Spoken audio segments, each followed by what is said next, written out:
Hello viewers, சாகா கல்யாணம் new promo. இந்த இடத்துல மகா இருந்துட்டு சூர்யாவை மன்னிக்காத, சூர்யாவை ரொம்பவே கஷ்டப்படுத்திட்டு இருக்காங்க.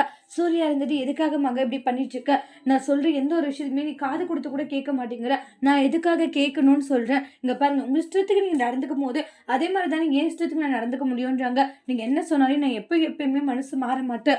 ஒவ்வொரு முறையும் நான் சொல்லிட்டு இருக்கிறத ஏதாச்சும் கொஞ்சமாச்சு காது கொடுத்து கேட்குறீங்களா? இல்லைன்றாங்க. அப்படி இருக்கும் போது நான் எப்படி உங்க பேச்சை மட்டும் நான் கேட்டு நடந்துக்க முடியும்ன்றாங்க. உங்க இஷ்டத்துக்கு நீங்க எல்லாமே இருக்கிறீங்களா அப்படின்ட்டு மாறி மாறி அந்த இடத்துல ஆர்கியூமெண்ட் பண்ணிட்டு இருக்காங்க. அப்ப ரொம்பவே கவலையா இருக்காங்க சூர்யா இருந்துட்டு. மகாவுடைய காலையை வந்து தயவு செஞ்சு என்னை ஏத்துக்கும் மகா, ஒவ்வொரு முறையும் நான் கேட்கும் போதெல்லாம் என்னை ஏத்துக்காதே, நீ இந்த அளவுக்கு அவாய்ட் பண்ற, நீ அவாய்ட் பண்றது எனக்கு கஷ்டமா இருக்குன்னு சொல்லி ரொம்பவே கவலைப்படுறாங்க. என்னை இப்படி ஏத்துக்காத மட்டும் இருக்காத, அது என்னால தாங்கிக்கவே முடியலன்னு சொல்லி ரொம்பவே கவலைப்பட்டுட்டு இருக்காங்க.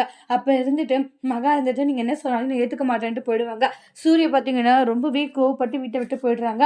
ஒன் டே ஃபுல்லா பாக்குறாங்க சூரிய வரதுல, நைட் ஆகி சூரிய வரலையே, எங்க போனானே தெரியலன்ட்டு எல்லாருமே தேட ஆரம்பிக்கிறாங்க. அப்ப ராஜலட்சுமி மகா, ஏன் மகா இப்படி பண்ணிட்டு இருக்க, அவனை ஏத்துக்க மாட்டேன்னு இப்படி எல்லாம் பண்ணிட்டு இருக்க, இப்ப அவன் எங்க போனான்னு வேற தெரியலன்ட்டு ஆளுக்கு எல்லாரும் சூர்யாவை தேடி ரொம்ப கஷ்டப்படுறாங்க.